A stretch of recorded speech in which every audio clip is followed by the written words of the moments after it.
भगवान विष्णु की जय हो, माता लक्ष्मी की जय हो। आज मैं आप लोगों को कथा सुनाने जा रही हूँ।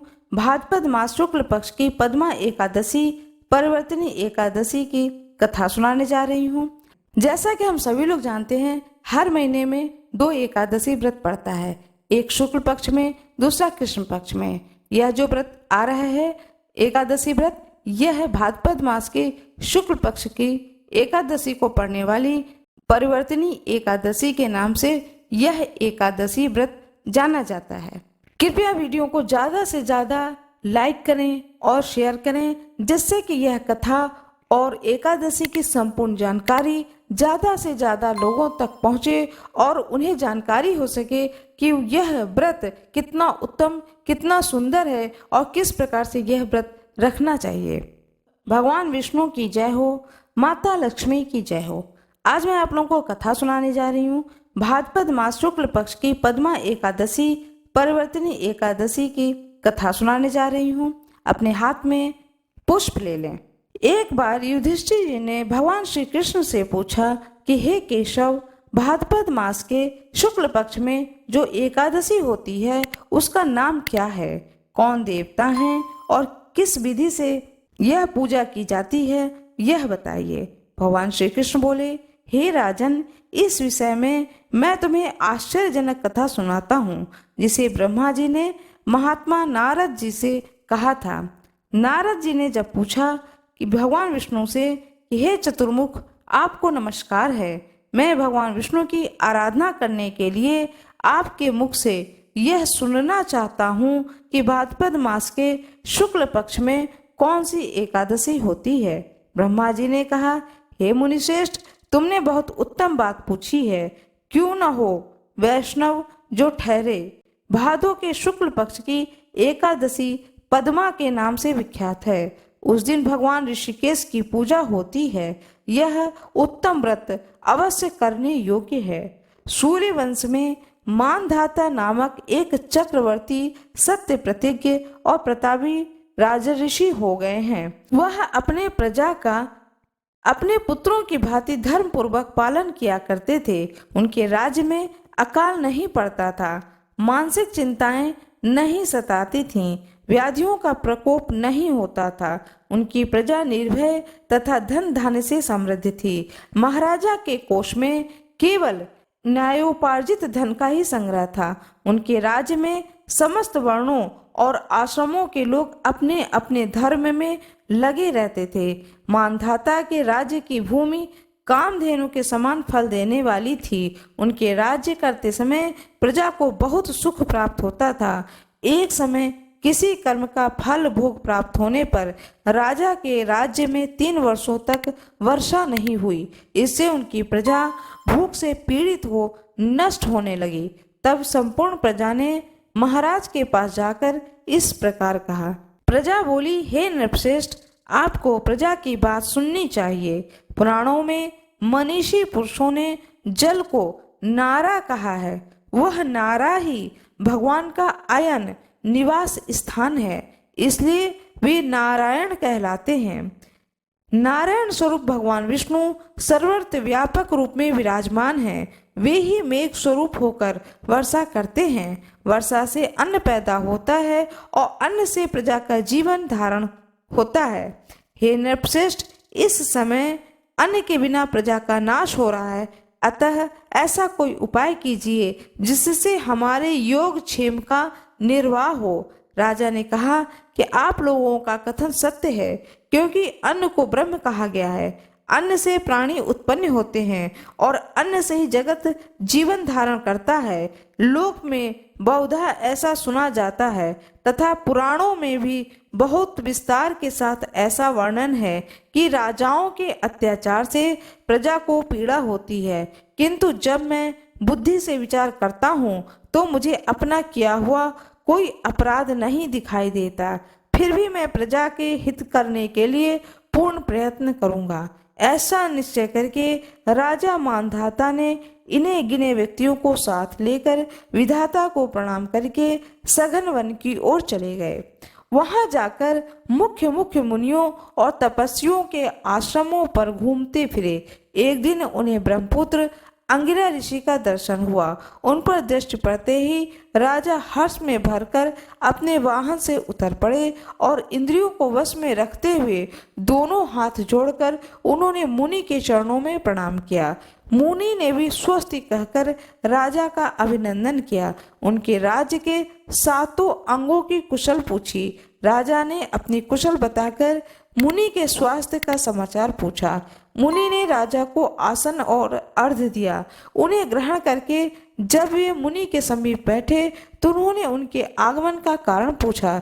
तब राजा ने कहा, भगवान, मैं अपने धर्म अनुकूल प्रणाली से पृथ्वी का पालन कर रहा था, फिर भी मेरे राज्य में वर्षा का अभाव हो गया। इसका क्या कारण है, मैं नहीं जानता। ऋषि बोले, हे राजन, यह सब युगों में उत्तम सतयुग है। इसमें सब लोग परमात्मा के चिंतन में लगे रहते हैं तथा इस समय धर्म अपने चारों चरणों से युक्त है। इस युग में केवल ब्राह्मण ही तपस्वी होते हैं, दूसरे लोग नहीं। किंतु महाराज, तुम्हारे राज्य में यह शूद्र तपस्या करता है, इसी कारण मेघ पानी नहीं बरसाता। तुम इसके प्रतिकार का यत्न करो जिससे कि यह अनावृष्टि का दोष शांत हो जाए। राजा ने कहा, हे मुनिवर, यह तो तपस्या में लगा है, दूसरा निरपराध है, अतः मैं इसका अनिष्ट नहीं करूंगा। आप उक्त दोष को शांत करने वाली किसी धर्म का उपदेश दीजिए। ऋषि बोले, राजन, यदि ऐसी बात है तो एकादशी व्रत का पालन करो। भाद्रपद मास के शुक्ल पक्ष में जो पद्मा नाम से एकादशी व्रत है, उसके व्रत के प्रभाव से निश्चय ही उत्तम वृष्टि होगी। नरेश, तुम अपने प्रजा और परिजनों के साथ इसका व्रत करो। ऋषि का यह वचन सुनकर राजा अपने घर लौट आए। उन्होंने चारों वर्णों की समस्त प्रजाओं के साथ भादों के शुक्ल पक्ष की पद्मा एकादशी का व्रत किया। इस प्रकार व्रत करने पर मेघ पानी बरसाने लगा, पृथ्वी जल से आप्लावित हो गई और हरी भरी खेती से सुशोभित हो गई।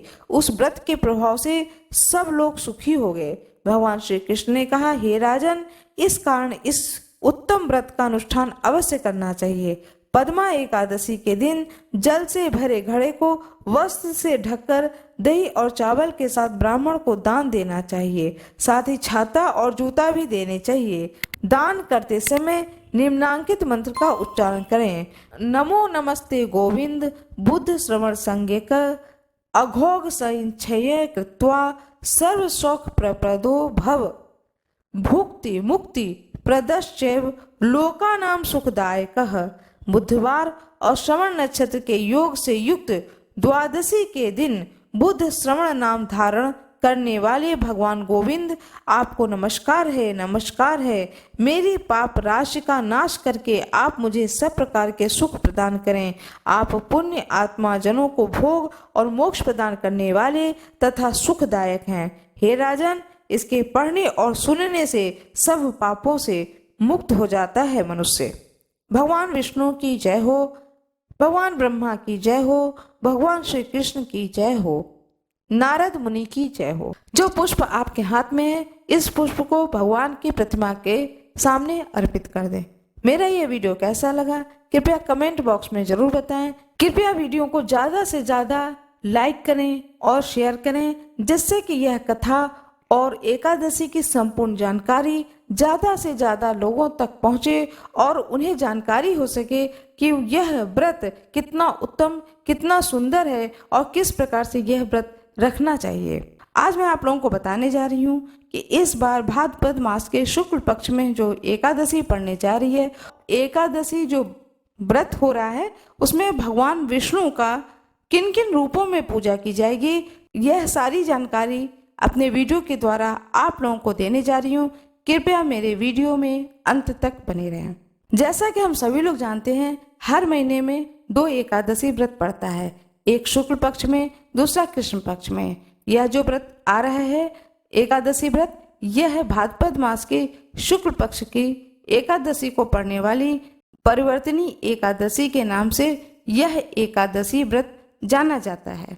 कृपया वीडियो को ज्यादा से ज्यादा लाइक करें और शेयर करें, जिससे कि यह कथा और एकादशी की संपूर्ण जानकारी ज़्यादा से ज़्यादा लोगों तक पहुँचे और उन्हें जानकारी हो सके कि यह व्रत कितना उत्तम, कितना सुंदर है और किस प्रकार से यह व्रत रखना चाहिए। भाद्रपद मास के शुक्ल पक्ष की इस एकादशी को डोल 11 के नाम से जाना जाता है, जल झूलनी एकादशी के नाम से जाना जाता है, पद्मा एकादशी, दान एकादशी, डोल 11 एकादशी, इस तरह से इसके कई नाम हैं और हर नाम के पीछे उसका एक अपना महत्व है। परिवर्तनी एकादशी का अर्थ ये होता है कि जो भगवान विष्णु चौमासा 4 माह के लिए, चतुर्मास के लिए कहते हैं कि क्षीर सागर में जब शयन कर रहे होते हैं तो वह करवट लेते हैं, इसलिए इस एकादशी को परिवर्तन एकादशी के नाम से जाना जाता है। दूसरा नाम है जल झूलनी एकादशी। यह भी भगवान का एक रूप है। कहते हैं कि भगवान विष्णु नौकायन पर सवार होकर के जल में लेटी हुई अवस्था में दिखाई देते हैं, तो उसको जल झूलनी के नाम से जाना जाता है। और कई मंदिरों में आज भी परंपरा है कि भगवान विष्णु की कोई प्रतिमा होती है तो उसे नौकायन पे, बहुत छोटी सी नौका होती है, उस पर भगवान विष्णु की उस प्रतिमा को, विग्रह को लिटा करके थोड़ा थोड़ा आगे बढ़ाया जाता है और कहते हैं कि ये भगवान जल विहार कर रहे हैं, जल में झूल रहे हैं और इस तरह से यह जल झूलनी का त्यौहार मनाया जाता है। और जहाँ यह जल झूलनी का त्यौहार मनाया जाता है वह अब बाहर तो लोग नहीं लेके जाते हैं, मंदिर के प्रांगण में, मंदिर के आंगन में ही अब कर दिया जाता है आज के समय में। तो उस दिन प्रसाद स्वरूप कच्चे चने की दाल को भिगो करके रखा जाता है और उसके साथ में गुड़, चने की दाल और गुड़ प्रसाद स्वरूप वितरित किया जाता है।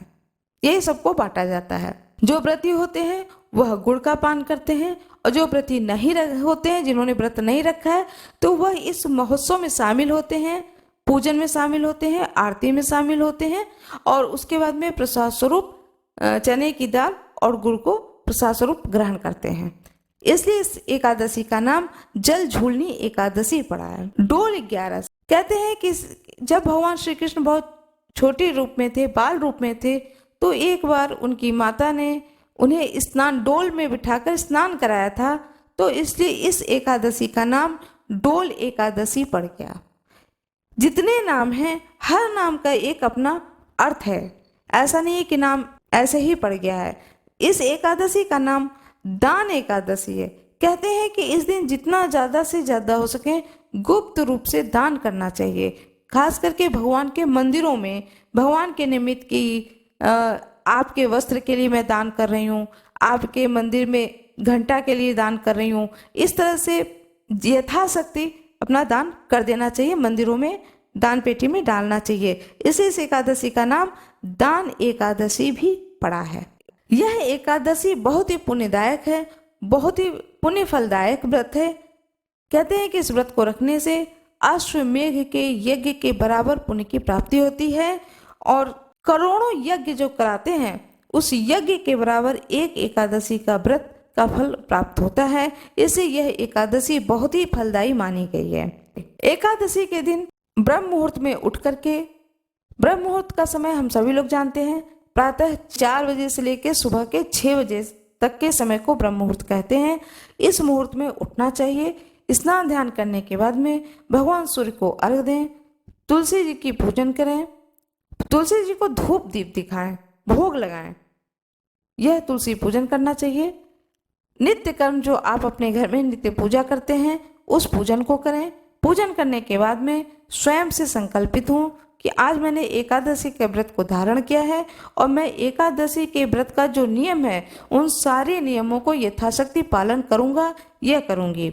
लेकिन ऐसा नहीं है कि कोई एक नियम छूट जाए, तो भूल चूक हर एक इंसान से होती है। इसे भगवान के आगे खड़े होकर के हाथ जोड़ करके क्षमा प्रार्थना भी कर लेनी चाहिए। यदि आपके पास में भगवान वामन का फोटो हो तो भगवान वामन का रूप में भगवान विष्णु की पूजा अवश्य करनी चाहिए। एक पाटा या चौकी रखें, लाल या पीला वस्त्र बिछाएं उस चौकी के ऊपर। भगवान विष्णु की जो भी प्रतिमा हो, आपके घर में प्रतिमा हो, विग्रह हो, उन्हें रखें उस पाटे के ऊपर। रखने के बाद में भगवान को जल से स्नान कराएं। यदि प्रतिमा है तो जल से स्नान कराएं, और यदि फोटो है तो उसे फूल से पानी जल को छिड़क दें। इस तरह से भगवान का पूजा आरंभ करें। चंदन लगाएं, भगवान के माथे पे चंदन लगाएं, भगवान को फूलों की माला पहनाएं, फूल चढ़ाएं, भोग लगाएं। भोग में यथाशक्ति फल है, मेवा है, मिष्ठान है, इन चीज़ों का भोग लगाना चाहिए। भोग लगाने के बाद में कथा को सुने। कथा को सुनने के बाद में आरती करें। आरती करने के बाद में पूरे परिवार सहित उस प्रसाद को ग्रहण करें। एकादशी तिथि पर एक दिन पहले यानी 10वीं तिथि को ही तुलसी की पत्ती तोड़ लेनी चाहिए। 10वीं की रात में कोशिश करें कि लहसुन प्याज न खाएं, सात्विक भोजन खाएं। एकादशी के दिन जिन भी चीजों का भोग लगाएं उसमें तुलसी दल अवश्य डालें। एकादशी में खाना क्या है वह मैं आपको बता रही हूँ। फलाहारी रूप में क्या खाना चाहिए। जिन लोगों ने यह एकादशी व्रत किया है उन व्रती को फलाहारी नमक से बनी हुई जो भी फलाहार होते हैं वह बना करके खाना चाहिए। जैसे कि आप आलू के कलहर के खा सकते हैं, मूंगफली खा सकते हैं, मखाना खा सकते हैं, साबूदाने की खिचड़ी खा सकते हैं, कोटू के आटे की पूड़ी खा सकते हैं। यह सारी चीज़ें फलाहारी बना करके खाएं। और बना करके जब आप रख लें तो सबसे पहले भगवान विष्णु के सामने तुलसी के दल डाल करके भोग लगाएं। भोग लगाने के बाद आप इन फलाहारों को ग्रहण करें। जो कोई भी भगवान वामन रूप का पूजा करना चाहते हैं वो इसी विधान से पूजा करें। भगवान वामन को भी भगवान विष्णु की ही तरह उनकी पूजा करनी चाहिए। लेकिन आपको व्रत रखना है, ये नहीं है कि आपने एकादशी जो व्रत कर रहे हैं उस व्रत को छोड़ दिया क्योंकि आज हमने भगवान वामन की पूजा की है। ऐसा नहीं है। आप भगवान वामन के रूप का, विग्रह का पूजन करिए, प्रतिमा का पूजा करिए, लेकिन एकादशी व्रत को धारण करना है, उस व्रत को करना है। इस प्रकार सारा दिन आप अपना एकादशी का व्रत करिए। एकादशी के दिन क्रोध नहीं करना चाहिए, किसी को अपशब्द नहीं बोलना चाहिए, किसी के साथ झगड़ा नहीं करना चाहिए, मौन धारण करके जाप करना चाहिए, भगवान विष्णु के मंत्रों का जाप करना चाहिए, विष्णु सहस्त्र नाम का पाठ कर पाए तो पाठ करना चाहिए, और जितना ज्यादा से ज्यादा हो सके इस मंत्र का जाप करना चाहिए।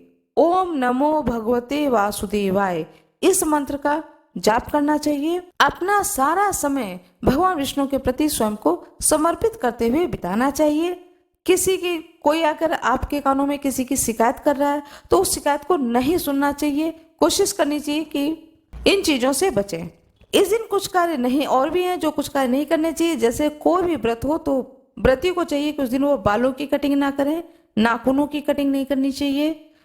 ये सारी चीजें मना की जाती हैं कि जब कोई भी व्रत रखा जाता है तो ये कटिंग नहीं करनी चाहिए। न बालों की कटिंग करनी चाहिए और न ही नाखून की कटिंग करनी चाहिए और न ही शेव करना चाहिए। यह 3 कार्य नहीं करने चाहिए। इस प्रकार से इस एकादशी व्रत को करते हुए अपने जीवन को सफल बनाएं। कृपया वीडियो को ज़्यादा से ज़्यादा लाइक करें और शेयर करें जिससे कि यह कथा और एकादशी की संपूर्ण जानकारी ज़्यादा से ज़्यादा लोगों तक पहुँचे और उन्हें जानकारी हो सके कि यह व्रत कितना उत्तम, कितना सुंदर है और किस प्रकार से यह व्रत रखना चाहिए। आज मैं आप लोगों को एक कथा सुनाने जा रही हूँ, तुलसी माता की कथा। कार्तिक के महीने में सब कोई तुलसी माता को सींचते हैं। सब कोई तो सींच के चले जाते थे, लेकिन एक बुढ़िया माई आती और माता तुलसी को रोजाना सींचती और तुलसी माता से कहती, सत्य की दाता मैं बिरला सींचू तेरा, तू कर निस्तारा मेरा। तुलसी माता अड़ुआ दे लड़ुआ दे, पीताम्बरा की धोती दे, मीठा मीठा घास दे, बैकुंठ का वास दे, चटके की चाल दे, पटके की मौत दे, चंदन की काठ दे, झालर की झिनकार दे, साईं का राज दे, दाल भात का जमीन दे, 11 का दिन दे, कृष्ण का कंधा दे।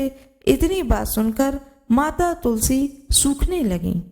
एक बार भगवान कृष्ण ने पूछा कि तुम्हारे पास तो इतनी औरतें आती हैं तुम्हें जिमाने, गातने, तुम्हें पूजने, और तुम सूखने कैसे लगी? तब तुलसी माता ने कहा कि एक बुढ़िया माई आती है जो रोजाना इतनी बात कहकर जाती है। मैं तो और सब कुछ दे दूंगी, पर आप भगवान कृष्ण की कंधा कहाँ से दूंगी। थोड़े दिन बाद वह बुढ़िया मर गई। सब उसको उठाने लगे, पर वह इतनी भारी हो गई कि उठे ही नहीं। सब कोई कहने लगे, पाप घाट की माला फेरती होगी जिससे इतनी भारी हो गई है। भगवान बूढ़े ब्राह्मण का रूप धारण करके आए और सबसे पूछने लगे कि इतनी भीड़ क्यों हो रही है। सब लोग बोले, एक बुढ़िया है जो कि मर गई है, पापनी थी, इसलिए किसी से नहीं उठती। तब भगवान बोले कि इसके कान में एक बात कहने दो तो यह उठ जाएगी। सबने कहा, तू भी मन की निकाल ले। भगवान ने जाकर उसके कान में कहा, बुढ़िया माई तू बिरला सींचे मेरा, मैं करूं निस्तारा तेरा। बुढ़िया माई अड़ुआ ले गड़ुआ ले, पीताम्बर की धोती ले, मीठा मीठा घास ले, बैकुंठ का बास ले, चटके की चाल ले, पटके की मौत ले, चंदन की काठ ले, झालर की झिनकार ले, साईं का राज ले, दाल भात का जमीन ले, कृष्ण का कंधा ले। इतना सुनते ही बुढ़िया माई हल्की हो गई। भगवान ने कंधे पर लेकर के उसको गए, उसकी मुक्ति हो गई। हे तुलसी माता, जैसे उसकी मुक्ति करी है ऐसी हमारी भी मुक्ति करियो। जैसे उसको कंधा दिया है भगवान कृष्ण ने, ऐसे ही सभी को कंधा दें, इस कथा को सुनने वाले को और सुनाने वाले को। जिस प्रकार से भगवान विष्णु ने कृपा करी, उसी प्रकार से कथा सुनने वाले पर और कथा सुनाने वाले पर सदा सर्वदा भगवान विष्णु की कृपा बनी रहे। राधे राधे। कार्तिक का महीना आ रहा है। यह पूरे कार्तिक के महीने में जो कोई भी तुलसी माता की पूजा करता है, कार्तिक स्नान करता है, भगवान विष्णु की कृपा सदा सर्वदा उस व्यक्ति पर बनी रहती है। जिस प्रकार से भगवान शंकर को प्रिय है बेलपत्र, उसी तरह से शालीग्राम भगवान को प्रिय है तुलसी की पत्ती। तुलसी की पत्ती चढ़ाई जाती है भगवान विष्णु को, राम जी को, शालीग्राम भगवान को, हनुमान जी को। आज मैं आप लोगों को कार्तिक मास में तुलसी माता की पौराणिक कथा सुनाने जा रही हूँ। इस पर्व की कथा का उल्लेख श्री पद्म पुराण तथा अन्य पुराणों में इस प्रकार से हुआ है। प्राचीन काल में जालंधर नामक एक दैत्य ने अपने उत्पातों के कारण सभी को भयभीत कर रखा था।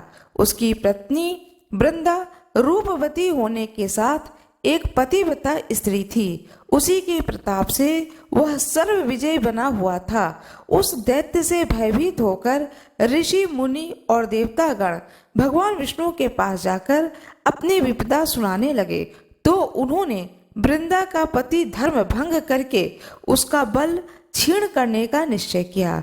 भगवान विष्णु ने अपनी योग माया से एक मृत शरीर वृंदा के आंगन में फेंकवा दिया। वृंदा ने उसे अपने पति का शरीर समझकर उसका आलिंगन कर लिया। इससे उसका पति धर्म नष्ट हो गया, जबकि उसका पति तो देवलोक में इंद्र से युद्ध कर रहा था। इधर वृंदा का सतीत्व नष्ट हुआ और उसका पति युद्ध में हारकर मृत्यु को प्राप्त हुआ। जब वृंदा को वस्तु स्थिति की ज्ञात हुई कि यह सब भगवान का छल कपट था, तो उसने क्रोधित होकर भगवान विष्णु को शाप दे दिया कि जिस प्रकार तुमने मुझसे छल से पति वियोगी बनाया है, ठीक उसी तरह तुम भी अपनी पत्नी का छल पूर्वक हरण होने पर उसके वियोग को सहने के लिए मृत्यु लोक में जन्म लोगे। इतना कहकर वृंदा अपने पति के शव के साथ उसके वियोग में तड़पती हुई सती हो गई। कालांतर में राम अवतार के समय भगवान राम को सीता का ऐसा ही वियोग सहन करना पड़ा। पार्वती ने वृंदा की भस्म में तुलसी, आंवला और मालती के वृक्ष लगाए। इनमें से तुलसी को भगवान विष्णु ने वृंदा का रूप समझकर अपनाया।